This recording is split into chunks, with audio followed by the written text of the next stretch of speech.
Thus, we apologize for the break earlier on. On relationship segments this morning, we will be discussing harnessing the power of intentionality in dating. And of course, we have with us Dare Olatoye. He's a visionary entrepreneur and the founder of True Flutter. You are welcome to the show. Thank you very much. Yeah. Now let's get right into it. Intentionality in dating. Let's first of all talk about intentional dating because it's actually a thing. It is. Yeah. It is. So help us, understand what it means. Okay, so first thing, there's a certain perception that ladies should wait for their husbands. Even in the Bible, it says, he who finds a wife finds a good thing. So a lot of ladies expect to be waiting for their husbands, but I always tell people that they should be more intentional, should go out there more and try and go on several dates before you meet the right person. And you should not be a sitting duck or a damsel in distress waiting for someone to come save you. Well, when you talk about dating, how many dates is a woman supposed to go on? Because well, there's a general narrative about women in this climb where you're in multiple relationships or you're in multiple dating situationships, right? And then there's the issue of body counts.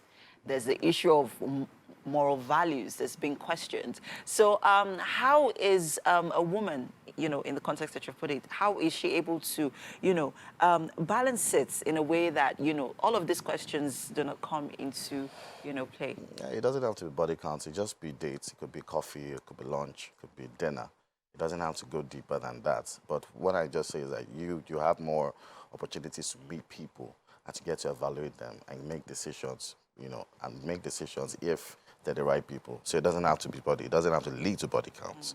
But I just say that if you have more options, you have more people to talk to, then you can actually decipher if the person is the right person, to date. Okay.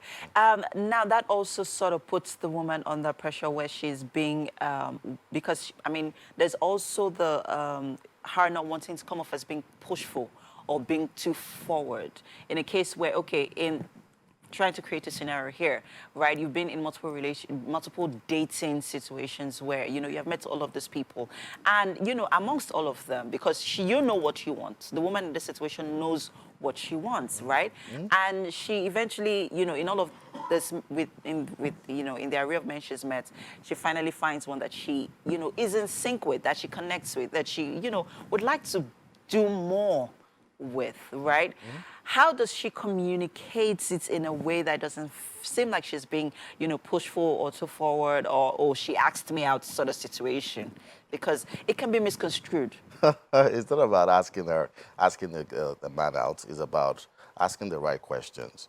You being able to know if you both are aligned. You have the same vision.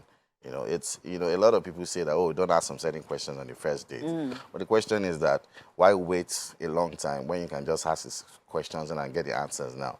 Now, when I say ask these questions, I'm not saying that you should ask them if they can go on a date with you or they can date you.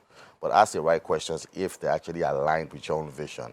If you're in sync, you're on the same wavelength regarding what you want for yourselves in relationships. Because there are really some people that are time wasters. And some people can have conversations with you for months without telling you anything, their intention. So it's also good to be able to clarify those things, maybe on the first date or the second date. And if it doesn't work for you, then you can move on to the next person. Now, let's talk about some of these questions that you brought to the fore. What are the ideal questions that should be asked on a first date? First of all, his vision. What does he plan for himself, his life, his career? And how does he treat other people around him? His family, even the people he doesn't know. How does he treat, is he a family-oriented person? People have different, what are his values? Religion also plays a role, because, we have different religions in Nigeria. So all those kind of questions, are you a Christian? Are you an atheist? Scientologist? There's a lot of things you need to ask. And most importantly, how does he treat other people? You'll be able to know and to be able to figure out how the person would also treat you. Now let's talk about approach. Because to some men, they could feel uncomfortable being asked these questions. They could feel like you're badgering them, like it's a first date. We're just here to just eat and have fun. Why are you asking me all of these questions? Because we've, seen instances where some of this, this has played out.